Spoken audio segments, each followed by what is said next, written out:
नमस्कार गुंतवणूकदार मित्रांनो, आज आपलं स्वागत आहे डिजिटल मराठी स्टॉक्स या आमच्या ऑनलाईन प्लॅटफॉर्मवर.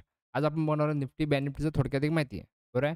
तर टेक्निकलनुसार निफ्टीचं चार्ट पॉझिटिव्ह आहे. कारण कसं होतं डाउन ट्रेंड होतं. इथं पॉझिटिव्ह कॅन्डल तयार झाली आहे. पेरिसिंग लाईन. आता ही काय होईल माझ्यामध्ये अंदाजे गॅप होईल टेक्निकलच्या हिशोबानं. बरोबर आहे. आता तुम्ही आणि म्हणजे उद्या सोमवारी 22 तारखेला रिलायन्स इंडस्ट्रीचा रिझल्ट आहे. त्यामुळे त्याचा बी परिणाम मार्केटवर होईल.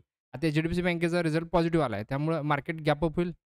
तर सकाळ-सकाळी ट्रेड घेऊ नका. मार्केटला मूव्हमेंट जास्त असेल. बरोबर आहे मित्रांनो? तर आता थोडक्यात एक बघू आता बँक निफ्टीचं बघू.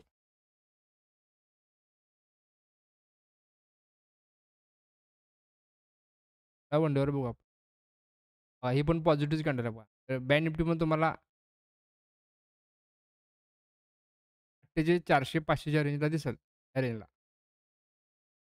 तर काल पण आपण म्हणजे शुक्रवारच्या लेक्चरला बोललो बघा, वर जाईल.